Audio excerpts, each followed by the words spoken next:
Today, we are immersing ourselves in what has become a truly influential work on habit formation and sustained improvement. James Clear's Atomic Habits. It's everywhere, isn't it? Seems like everyone's read it or is talking about it. It really struck a chord. So our mission, it's not just about listing the chapters. We want to extract the foundational operating system. Okay. We want to give you the core framework, those practical strategies, the 4 laws he lays out that let you make real lasting change. And crucially, without falling into that trap of feeling overwhelmed by these huge, daunting tasks. Yeah, that feeling of where do I even start? I think the whole philosophy is actually captured beautifully right there in the title, Atomic. It is. That word is doing a lot of work. It really is. It's the core insight because it operates on this fascinating duality, this double meaning that pretty much defines the entire system he built. Precisely. And we really need to understand both sides of that coin to get it. First, atomic refers to, well, an extremely small, irreducible unit, like the tiny building block of a much larger structure. So these habits, they're meant to be minuscule, sometimes taking just, seconds? Exactly. Almost unnoticeably small in isolation. But then there's the second meaning. Right, the one that gives it that punch. That atomic is also the source of immense energy, immense power, like atomic energy itself. Yeah. The whole premise is that those tiny 1% changes, those seemingly insignificant, irreducible units, they hold this disproportionately large, almost explosive power when you let them compound over time. It's not linear growth at all. Not even close. And to really feel the weight of this philosophy, I think it helps to look briefly at the author's own backstory. He had to build these rigorous systems just to get back to basic functionality after a really severe accident. And that context, for me, it's absolutely critical. It shows where this all came from. It grounds the entire book in reality, doesn't it? It's not just theory. He tells this story about suffering a horrific injury in high school. He was hit directly in the face with a baseball bat. Yeah, it sounds absolutely brutal. The initial impact was so severe, he was rushed to the hospital, slipped into a coma. Wow. And the details he shares really highlight the trauma. When doctors asked him basic orientation questions, like what year it was, he answered 1998. But it was 2002. Exactly. He thought Bill Clinton was still president. He had a broken nose, like half a dozen facial fractures, and then went home dealing with a double vision for weeks. It took 8 months before he was even cleared to drive a car again. Just imagine trying to come back from that as a teenager. His return to high school life, and especially baseball, which was his passion, it was just a brutal, slow grind. Yeah, the book mentions he was cut from the varsity team as a junior. And then in his senior year, he barely played, only 11 innings total. It's really the definition of struggling just to regain momentum. But here's the pivot. The transformation that kind of provides the foundation for everything he writes about. This is it. 6 years later, after entering college as basically a nobody in athletic terms, he gets selected as the top male athlete at Denison University, and he was named to the ESPN Academic All-America team. That's an incredible turnaround. It's monumental. And achieving that, fulfilling his potential after such a devastating setback, he credits it entirely to relying on these small incremental habits in his recovery, his studies, his athletic career, everything. He found the path through adding up these tiny wins. It wasn't one big heroic effort. No, it was the aggregation of small wins, which sets the stage perfectly for the core thesis of the book, the compounding effect. And the case study he uses for this is just one of the most remarkable examples of operational efficiency I think I've ever come across. British Cycling. Oh, it's stunning. This organization was the very definition of long-term failure in professional sports. For nearly a century, they had just been consistently mediocre. Yeah, the stats are wild. Only a single Olympic gold medal in cycling since 1908. And in 110 years, they had never produced a winner for the Tour de France. 0. It was so bad that a top European bike manufacturer actually refused to sell them equipment. They were afraid it would damage their own brand if the Brits were seen using their gear. That's rock bottom, professionally speaking. Pretty much. Then, in 2003, they hire Sir Dave Brailsford as the new performance director. And he introduces this revolutionary philosophy at the time, the aggregation of marginal gains. Not looking for the one big breakthrough. No, it was about searching for a tiny margin of improvement, just 1%, in absolutely everything they did. And when we say everything, the book makes it clear they meant everything that went into the rider, the bike, the environment, the recovery. Oh, yeah. This is where the depths of their commitment really shines. It wasn't just about training harder. Right. They redesigned the bike seats for more comfort, which you realize affects stamina over long races. They rubbed alcohol on the tires for better grip tiny thing. Huge potential impact on speed and safety. They had riders wear electrically heated overshorts. Why? To keep their muscle temperature optimal right between the warm-up and the actual start of the race. They even tested lighter indoor racing suits outdoors because they were found to be slightly more aerodynamic than the standard outdoor kits. Even stuff completely away from the bike. I love the example of the team truck. The white paint? Yeah. They painted the inside of the truck white, not for aesthetics, but so the mechanics could more easily spot tiny flecks of dust when they were preparing and maintaining these incredibly sensitive, high-performance bikes. They weren't just optimizing the bike, they were optimizing the maintenance environment. It's systemic thinking. And the results, they were just staggering. The accumulation of all these minute, almost invisible improvements, it delivered total unprecedented dominance. Within 5 years of Brailsford's arrival, the British cycling team captured an astonishing 60% of the Olympic gold medals available in cycling at the 2008 Beijing Games. 60% from almost nothing. And it wasn't a fluke. The decade that followed, 2007 through 2017, they racked up 178 world championships, 66 Olympic and Paralympic gold medals, and 5 Tour de France victories. It's easily the most successful run by any single team in the history of cycling. So this is the raw power of that concept we started with, compounding. Exactly. Clear puts the math out there. If you get just 1% better every single day for a whole year, you don't end up 365% better, which is what you might intuitively think.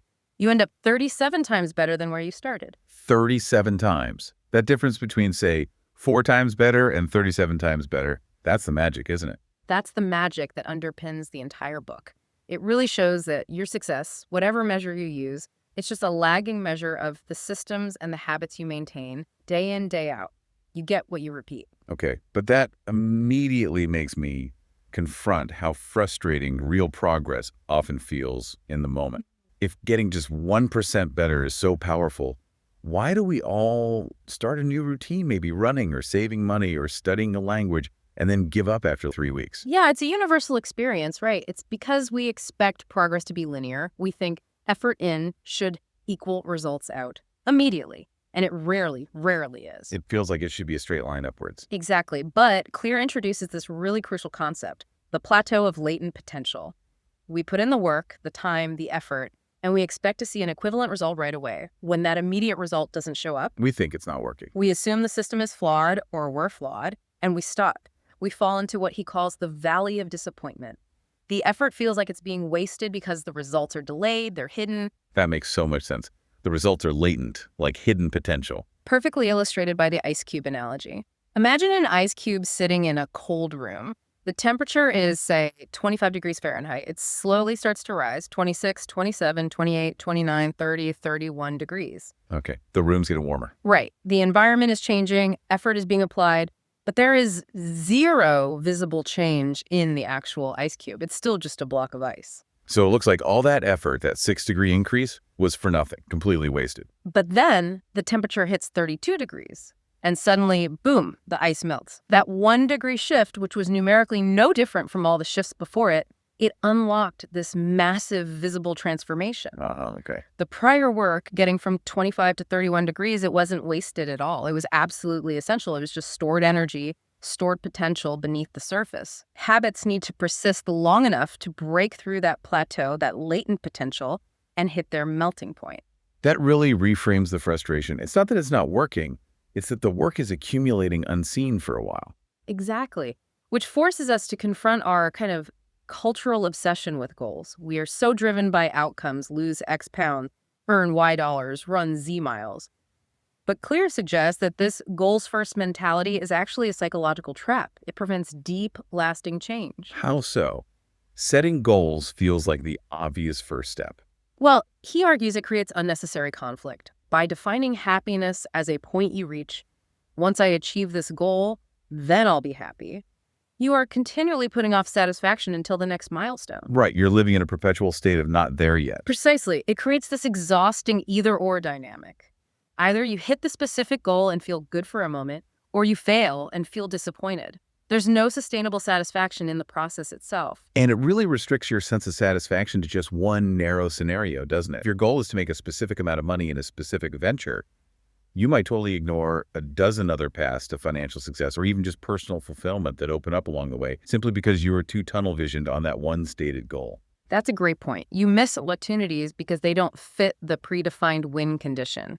The real crux of his argument is this: outcomes, your net worth, your fitness level, your knowledge. These are just lagging measures of your underlying system. They're the score at the end of the game. Exactly. You are simply measuring the result of your daily routines, your habits. So if you want a better lagging measure, a better score, you absolutely must focus your energy on improving the leading measure, the system itself, the daily process. You get what you repeat. Okay, so if we're prioritizing systems over these big, lofty goals, what's the ultimate target of those systems then? It feels like it's not just about the process itself, but something deeper. It is. It's identity change. That's a huge psychological shift, he emphasizes. It's arguably the pinnacle of the entire framework. Right. Why do habits fail so often? Because we focus on the wrong level of change. We try to change the outcome first. I want to lose 10 pounds. Or maybe the process. I will go to the gym 3 times a week. But we haven't actually changed the underlying belief system about who we are. Behind every system of actions, whether you're talking about a democracy or a dictatorship as political systems, there's a system of core beliefs that define it. The same applies to personal habits. So the goal isn't just to run a marathon. The goal is to become a runner. Exactly. That's the shift. The ultimate intrinsic motivation kicks in when a habit becomes inextricably linked to your self-image, your identity. It's the profound difference between saying, I'm forcing myself to exercise today, and I'm the type of person who is a runner, and runners don't miss workouts. One is external pressure, the other is internal alignment. The fingernail anecdote he shares is the perfect illustration of how that identity shift actually works in practice. It's about the entrepreneur Brian Clark. Yeah, great example. Clark had this lifetime habit of chewing his fingernails. He managed to use pure willpower to stop for a bit, just long enough for them to grow out a little. But what really sealed the deal, what made it stick? It wasn't more willpower. No, it was getting his first ever manicure. The manicurist happened to compliment him, saying he had healthy, attractive nails. That moment, that little bit of external validation, it sparked this intense internal pride. The feeling change. Completely. He immediately shifted his identity. He went from seeing himself as a nervous, self-destructive nail chewer to someone who takes pride in self-care, who has nice nails. He stopped needing willpower because his pride and his self-image were now invested in maintaining the change. It became part of who he was. That makes perfect sense. We instinctively fight to maintain our perceived identity, even if it's a negative one sometimes, but that leads right into the massive psychological hurdle of identity pitfalls.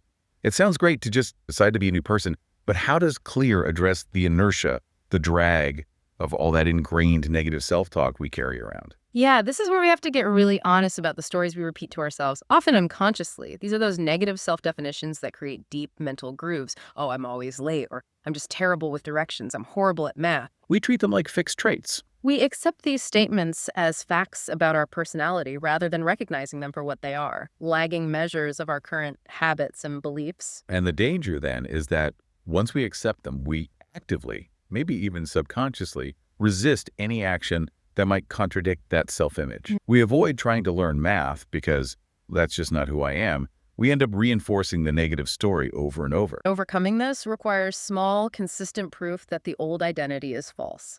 You don't try to prove you're suddenly a math genius overnight. You simply prove repeatedly that you're the type of person who opens a math textbook for 5 minutes each day. Each action is like a vote. Exactly. Each repetition is a vote cast for the new identity. So the ultimate purpose of building a habit isn't just to solve an external problem, like being unfit or disorganized. It's to embody and affirm the person you wish to become. Okay, that provides a really strong psychological foundation. Now we can dive into the core engine of implementation, the 4 laws of behavior change. But maybe before we jump into Law 1, let's quickly revisit the basic mechanism that underlies all habits, the habit loop. Good idea. It's the engine running under the hood for all 4 laws. The loop is essentially cue, craving, response, reward. It's a fundamental feedback mechanism in our brains. We see something, the cue. We want something, the craving. We do something, the response. And we get something satisfying, the reward. It's how we learn. You try something, maybe it fails, you learn, you try differently. Thorndike's law of effect from way back summarizes it best. Behaviors followed by satisfying consequences tend to be repeated. We're constantly automatically reinforcing useful actions and letting the useless ones fade away. And a common worry people have is that adopting rigid habits will somehow make their life dull or restrict their spontaneity and freedom. Clear tackles this head-on with what he calls the freedom paradox. Yes, this is such a critical counterintuitive point he makes. Habits do not restrict freedom. They actually create it. How does that work? Think about it. If you have solid financial habits, automated saving, budgeting, you don't constantly worry about every dollar. You actually gain greater financial freedom and peace of mind. If you establish good health habits, you have more energy, more vitality, more physical freedom to do things you enjoy. Right, by automating the fundamentals, the basics of life. You free up massive amounts of mental bandwidth, cognitive load for creativity, for deep thinking, for spontaneity, for tackling bigger problems. You automate the mundane so you can amplify the creative and the meaningful. Makes sense. Okay, let's launch into Law 1 then. Make it obvious, Right. a cue. This is all about the trigger. Exactly. And this law really begins with self-awareness because we are constantly operating on autopilot much more than we realize. Our daily actions often fall under the direction of the non-conscious mind. This leads to what Clear calls habit blindness. We just don't even see the cues that trigger our routine actions, good or bad. Precisely. We're blind to them.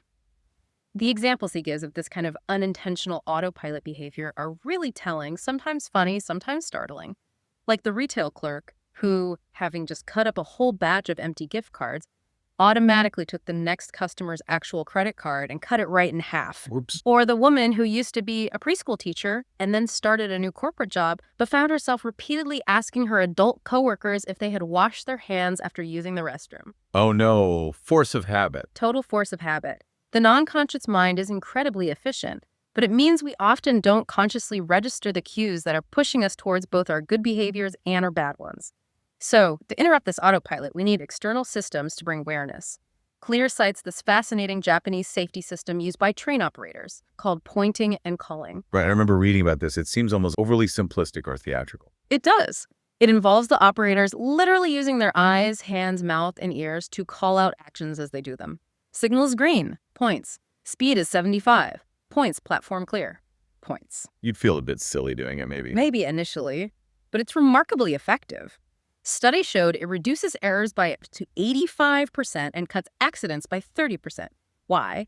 Because it forces the individual to shift what would be a non-conscious automatic check into a deliberate, multisensory, conscious action. It raises awareness. So how do we apply that principle to our own habits? We're not driving trains. The practical strategy Clear offers is habit stacking. This concept is heavily based on B.J. Fogg's research on anchoring new behaviors to existing ones. It's about tying a new desired behavior to an existing daily cue that you already perform without fail, like brushing your teeth or making coffee. So you piggyback the new habit onto an old one. The formula is really simple, isn't it? After current habit, I lead a new habit. Beautifully simple. So if your rock-solid current habit is brewing coffee every morning, the new habit stack could be, after I start the kettle boiling, I will do 10 push-ups. Or maybe after I put on my running shoes, the existing cue, I will text a friend where I am running the new habit. You don't need to find a whole new time slot or location in your day. You just anchor the new behavior to the gravitational pull of the established one.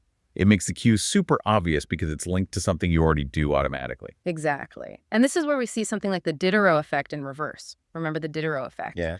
Acquiring one new, usually nice possession like Diderot's fancy red dressing gown often creates this spiral of needing more new things, like a new desk, new wall art, to match the new item. It triggers more consumption. Right. One purchase leads to another. Habit stacking uses that same snowball principle, that momentum, but in a positive direction.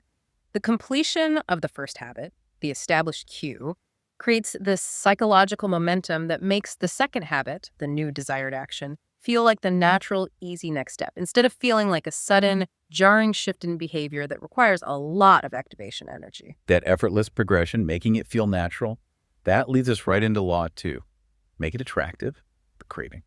So if the first law is about where and when to start, the second law seems to be about the why. Why should you care enough to follow through? Precisely. Here we have to understand the biology of desire. Habits are fundamentally a dopamine-driven feedback loop in the brain. Now, dopamine is often misunderstood. It gets called the pleasure chemical. But that's not quite right. Not exactly. Yeah. Clarifies, based on the neuroscience, that its primary function is actually anticipation and wanting. It's more about motivation than pleasure itself. So dopamine spikes not just when you actually experience the reward, the liking part, but crucially, it spikes even earlier, when the cue is recognized and the craving starts to build, the wanting. Yes, that anticipation phase is key. We are powerfully motivated by the promise of the reward, often more than the fulfillment of it. That's why highly habit-forming behaviors, think drugs, junk food, gambling, social media notifications, are so incredibly powerful.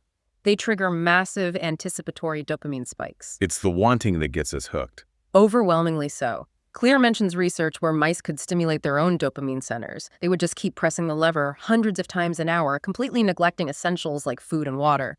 That wanting center, when hijacked, is incredibly compelling. Okay, this helps us understand why we struggle so much against what Clear calls supernormal stimuli in our modern world. Absolutely. Our Paleolithic brains, the ones we still have, evolved to place a really high value on concentrated sources of salt, sugar, and fat, because finding those things was rare and crucial for survival on the savannah. They were vital energy sources. Exactly, but modern processed foods and technology are essentially weaponized evolutionary triggers. They take those natural cues and they exaggerate them to an unnatural degree. Think about the engineered appeal of processed foods.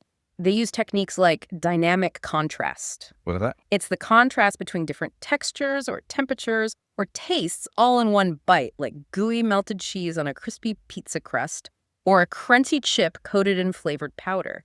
This keeps the sensory experience novel and interesting, encouraging you to keep eating to seek that next hit of novelty. Unlike, say, the 17th bite of plain kale. Which is consistently just kale. Your brain gets bored quickly. Processed foods are designed to keep that dopamine anticipation high. Yeah. And it's not just food. We are constantly bombarded by modern stimuli, social media likes, notifications, targeted advertisements that exaggerate naturally attractive features like social approval or novelty, causing our ancient instincts to just go into overdrive. We're basically running Stone Age software in a hyper-stimulating, futuristic environment. So how do we fight back? How do we use this craving mechanism for good habits? To harness that craving for beneficial habits, Clear proposes a strategy called temptation bundling. This is explicitly designed to link an action you want to do with an action you need to do. Okay, pairing the fun thing with the necessary thing. Exactly. It's based on something called Premix principle in psychology. More probable behaviors, things you are already likely to do, things you enjoy, will reinforce less probable behaviors, things you tend to put off. So you link the want to with the should do.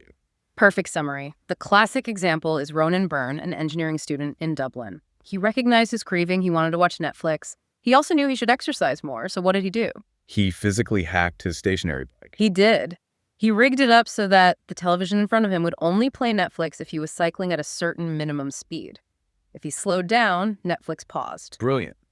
He didn't have to motivate himself to exercise anymore. He just had to motivate himself to watch the next episode of his show. The exercise became the price of admission for the thing he craved. Exactly. And you see this used commercially, too. Think about the ABC television network's TGIT, thank God. It's Thursday branding for Shonda Rhimes' popular shows like Grey's Anatomy and Scandal. Oh, yeah, that was huge. They didn't just advertise the shows themselves. They very deliberately associated the necessary action for them, getting people to watch their channel on Thursday night, with all the wanted activities. Relaxing after a long week, maybe having a glass of wine, eating popcorn. They bundled the entertainment they were selling with the reward of unwinding and indulgence. Making watching their shows feel like a treat, a ritual. Precisely. And the final really powerful lever for making habits attractive is recognizing the seductive pull of social norms. We can't ignore this. We are fundamentally herd animals. We want to fit. We have a deep evolutionary need to belong. And the normal behavior of our tribe, our social groups, often overpowers even our own rational, desired behavior as individuals. So if everyone around you does something, it's incredibly hard to resist. We are inherently imitators. Clear points out we tend to imitate three main groups. The close, our family and friends. The majority, our wider tribe or culture. And the powerful, those with status and prestige. So if your immediate circle smokes, or if everyone in your profession seems to work 80 hours a week like it's normal, you feel this intense pressure to conform, even if you rationally know it's unhealthy or unsustainable. Running against the grain of your culture requires tremendous sustained effort. It's exhausting. So what's the solution then, if conformity is so powerful? The solution, therefore, is often environmental, or rather, social environmental.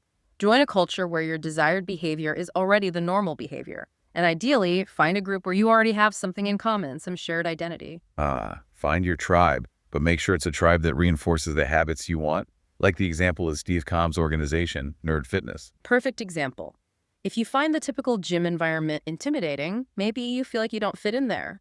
But if you identify as a nerd, misfit, or mutant, as they put it, then joining a community where fitness is framed through the lens of video games, Dungeons and Dragons, and comic book heroes. It suddenly makes fitness feel appealing, maybe even cool, to that specific identity group.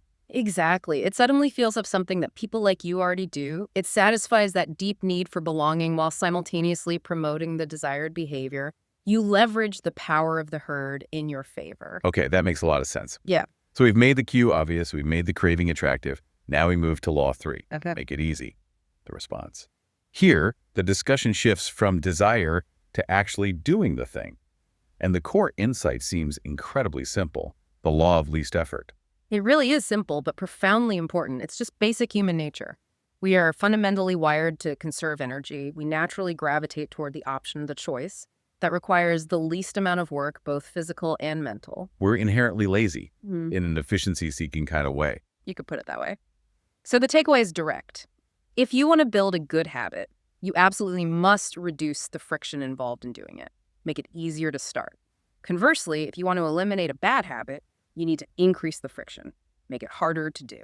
Claire uses this really fascinating historical geography example to show how seemingly small differences in friction can compound into massive outcomes over long periods. It's about the spread of agriculture. Yeah, this one is mind-bending. Agriculture spread roughly 2 to 3 times faster across the Eurasian landmass than it did across the Americas. Why? Geography is friction. Yeah. Eurasia runs primarily along an east-west axis. Right. Which means regions across that vast continent tended to share similar climates, similar lengths of day, similar seasonal cycles. So a crop developed in one area or a farming technique could spread relatively easily east or west with low friction. The environment was consistent. But the Americas run north-south.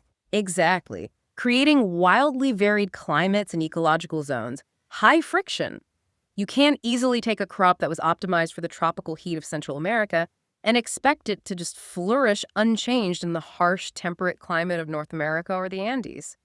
That seemingly small geographical friction related to the axis of the continents compounded over centuries and hugely impacted the pace of cultural and technological development. Wow. The lesson being, tiny bits of friction added up over time lead to massive differences in outcome. So the key for habits is environment priming. Yes. Redesign your physical space, your environment, to make the good choices the path of least resistance and the bad choices harder. The famous study by Dr. Ann Thorndike in the Massachusetts General Hospital cafeteria demonstrates this perfectly, doesn't it? It's a classic. She didn't try to educate the hospital staff about soda or change their motivation to drink water. She simply changed the environment slightly. She added bottled water options to the main refrigerators next to the cash registers where previously only soda had been stocked. She also added water baskets elsewhere. Just made water more visible and easier to grab. Exactly. Made it the easiest, most obvious option, the path of least resistance. The result: soda sales dropped by 11.4% and bottled water sales rose by 25.8%. Behavior shifted naturally, significantly, not because of some sudden surge in willpower across the hospital, but simply because the environment was subtly primed for the healthier choice. Less friction for water, slightly more for soda. And I love that personal example Claire shares from Oswald Knuckles about resetting the room. It sounds like just tidying up, but it's more strategic. It is. When Knuckles finishes watching TV, he doesn't just leave the remote wherever and the blanket crumpled up. He deliberately puts the remote back in its designated spot, arranges the couch pillows nicely, folds the blanket. He calls it being proactively lazy. Proactively lazy, I like that. Because he's not just cleaning up the past mess. He's completing the decisive action that sets the stage, that primes the environment for the next time he wants to relax and watch TV.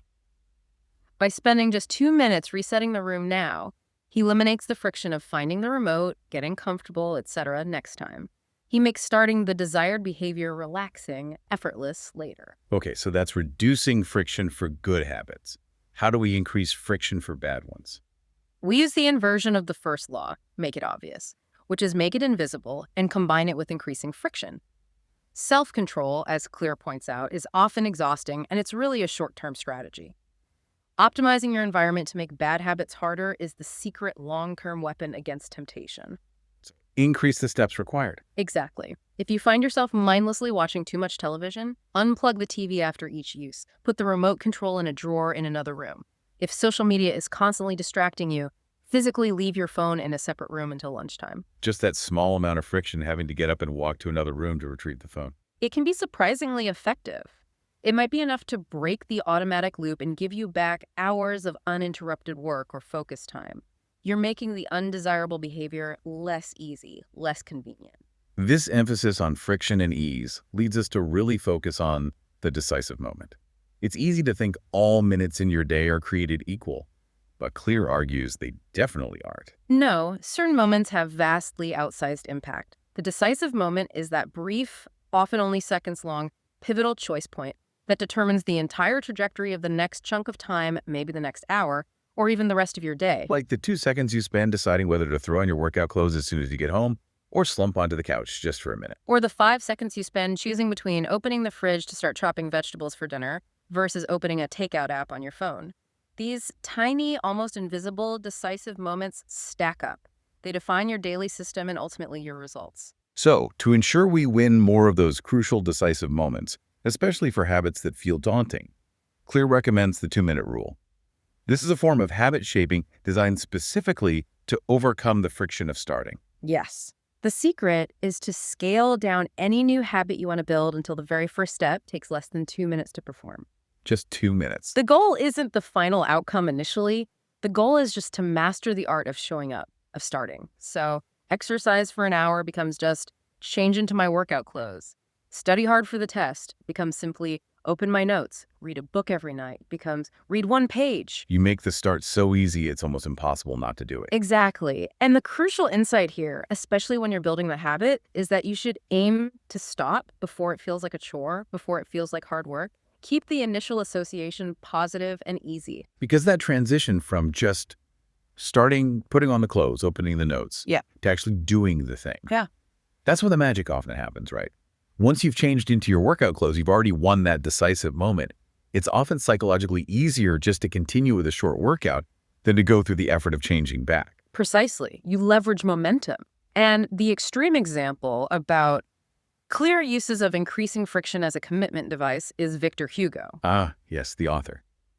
He was facing a deadline for The Hunchback of Notre Dame and was severely procrastinating. Massively. So what did he do? He asked his assistant to literally lock away all of his clothes, leaving him with only a large shawl to wear. Seriously, locked away his clothes. Yes. He created this inescapable commitment device and made it physically impossible for him to leave his house and get distracted. His only viable path, the path of least resistance given his circumstances, was to stay inside and write furiously to meet his deadline. That is dedication to the law of least effort. In reverse, he made the attractive alternative, going outside, incredibly difficult, so the desired action, writing, became the easiest, really the only option left. Which brings us logically to the final law, Law 4. Make it satisfying, the reward. Here, Clear refines the cardinal rule of behavior change. It's not just that rewarded behavior is repeated, but specifically, what is immediately rewarded is repeated, and what is immediately punished is avoided. That word immediately is key. And this directly confronts our ancient brain wiring again, doesn't it? Our Paleolithic brains are hardwired for an immediate return environment. Survival depended on valuing food, safety, shelter right now. Absolutely. That makes modern delayed return choices, things like saving for retirement, studying for years for a degree, eating healthy for long-term vitality, building a business incredibly difficult psychologically. The reward is often years, even decades away. It doesn't register strongly with our immediate gratification-focused brain. So the challenge then is, how do we bridge that time gap? How do we make these long-term beneficial habits feel good now? We have to find ways to inject some form of immediate pleasure or satisfaction into habits that only truly pay off way down the road. We need to give our present bias brain a reason to care today. The Karachi hand-washing study in Pakistan offers fantastic proof of this principle in action. It really does. Researchers Stephen Luby and his team went into communities where people generally knew that hand washing was important for preventing disease, but consistency was still really low. People just weren't doing it reliably. They knew they should, but they didn't feel like it. Exactly. So the intervention wasn't more education, more posters about germs. It was about making the act itself more satisfying. They partnered with Procter & Gamble to supply premium Safeguard soap to households. Premium soap, how did that help? This soap was different from the basic soap people were using. It foamed up beautifully, it smelled really nice. Suddenly, the act of hand washing wasn't just a chore you did to avoid some abstract future illness. It became a slightly more pleasant, multisensory experience in the moment. The immediate reward of the nice smell, the luxurious foam, the smooth feeling. That immediate sensory reward outweighed the cognitive burden of doing the chore for a delayed benefit, better health. It made the habit intrinsically satisfying on some small level, which dramatically increased hand-washing rates. That's clever. Yeah. We can apply the same logic financially too, right? Like with saving money instead of spending it impulsively. Definitely. If you're trying to stop eating out so much to save money, don't just not spend the money. Create a separate savings account and maybe even label it something exciting like Trip to Europe Fund. Then every single time you successfully skip ordering takeout or eating at a restaurant, you immediately transfer the money you saved, say $50, into that specific account. So you get an instant hit of satisfaction. Yes. The instant gratification of seeing that Trip to Europe Fund visibly grow provides an immediate reward that helps override the immediate sense of deprivation from skipping the restaurant meal. You're rewarding the desired behavior right away. Okay, immediate sensory pleasure or immediate visible progress. What's another strategy for making habits satisfying? The other key strategy Clear emphasizes for adding immediate satisfaction, especially for longer-term or less tangible goals, is habit tracking. It's about making your abstract progress visible and concrete. Making the invisible visible. Like Trent Smith, the stockbroker example. Exactly. He was a rookie broker needing to make 120 sales calls every single day. Daunting task. So he used the super simple paperclip strategy. He started each day with 2 jars on his desk, one filled with 120 paperclips, the other empty. And every time he made a call, He moved one paperclip from the full jar to the empty jar. That simple physical act, that immediate visual feedback loop, seeing the pile in the done jar grow and the pile in the to-do jar shrink, provided a little hit of satisfaction and progress with every single call. it made the effort tangible. Totally. That visual evidence of his productive actions was enough to drive consistency day after day. He optimized for the satisfying feeling of moving the clips, for not breaking the chain of progress, and that visual streak was instrumental in helping him land a 6-figure job within just 2 years. And of course, Jerry Seinfeld famously popularized a similar idea for his habit of writing jokes every day. Don't break the chain. Just mark an X on a calendar every day you do the habit. The streak itself becomes the reward. It's a visual marker of your consistency, proof of your new identity. It feels satisfying to keep the chain going. However, there's a crucial warning here near the end of the framework about tracking and measurement. Yes, very important caveat. You must be careful about optimizing for the wrong metric. We are incredibly good as humans at optimizing for whatever we measure. Goodhart's law, essentially. When a measure becomes a target, it ceases to be a good measure. Exactly. So if the measurement itself is flawed, the behavior it encourages will also be flawed, sometimes in counterproductive ways. If you only measure the number on the scale for weight loss, you might resort to unhealthy crash diets just to hit the number, ignoring actual health. Or if your company only measures hours spent at desk as a proxy for productivity. People will find ways to look busy and stay late, even if they're not producing meaningful work. You'll optimize for seat time, not output. The measure you choose to track must align directly with the true purpose behind the habit you're trying to build. Otherwise, you risk reinforcing the wrong actions. Okay, so we've covered the 4 laws for building good habits and breaking bad ones. As we transition now into thinking about the long game, how do you master these systems and maintain them over years, not just weeks? The biggest challenge seems to shift. It's not just initiating the habit anymore, but remaining consistent, especially when the work inevitably becomes repetitive, maybe even boring. That's a huge point. And the key to sustained motivation here, according to Clear, lies in the Goldilocks rule. Not too hard, not too easy, but just right. Precisely. Maximum motivation, peak human motivation, occurs when you are working on tasks that are of just manageable difficulty. They need to be right on the edge of your current abilities. What happens if the task is too far outside your ability? You feel overwhelmed, anxious, frustrated. You're likely to give up because it just feels impossible. But if the task is too easy, too far below your current capability. You get bored, you lose interest, disengage. Exactly. The Goldilocks rule is about staying in that optimal zone, that sweet spot between boredom and anxiety. Psychologically, this maps pretty well onto the classic Yerkes-Dodson law, which describes peak performance occurring at a moderate level of arousal or stress. Finding that productive tension. Right. And the career trajectory of the comedian Steve Martin is a perfect, maybe surprising illustration of managing this over the long haul. He famously performed stand-up for 18 years before he achieved that massive overnight success. 18 years is not overnight. Not at all. And Clear points out that Martin expanded his comedy routine very gradually, by only about a minute or two each year. Why so slow? It seems he instinctively understood the Goldilocks rule. He always kept enough guaranteed, proven jokes in his act to maintain his confidence and ensure the show would be successful enough to keep him motivated, avoiding the anxiety zone. But he also added just enough new, untested, challenging material each year to push himself, to learn, to grow, and critically, to avoid stagnation and boredom. He was constantly managing his difficulty level over nearly 2 decades. Keeping it challenging but achievable. Exactly. And this brings us to what Clear identifies as the ultimate threat to long-term success. It's not usually catastrophic failure, it's boredom. Boredom, really. More dangerous than failure. In the long run, yes, because at some point, any habit, no matter how beneficial, running, writing, meditating, saving money, will cease to be novel and exciting. The initial motivation fades. Professionals, Clear argues, are distinguished from amateurs by their ability to stick to the schedule, to show up and do the work, day in and day out, especially when the work feels tedious, repetitive, and boring. They don't rely on feeling motivated, they rely on the system. They fall in love with the boredom, almost, or at least tolerate it. They tolerate it because they're focused on the identity and the long-term outcome. This leads us nicely into the final sort of high-level strategy for mastery that Clear discusses, understanding the exploration-exploitation trade-off. Okay, what does that mean? When you begin anything new, whether it's a hobby, learning a skill, starting a new career path, even dating, you have to start with exploration. This is the period of casting a wide net, trying many different possibilities to see what works, what fits. Think of taking diverse liberal arts courses in college before choosing a major, or A/B testing different headlines in marketing. You're gathering information, seeing what sticks. Exactly. But once you find a solution or a strategy that seems to work significantly better than the others, the one that gives you the best results for your effort, you need to shift gears into exploitation.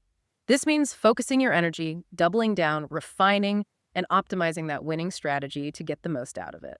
So you find what works, then you hammer it. Pretty much. However, you never stop exploring entirely. That's the key to long-term adaptation.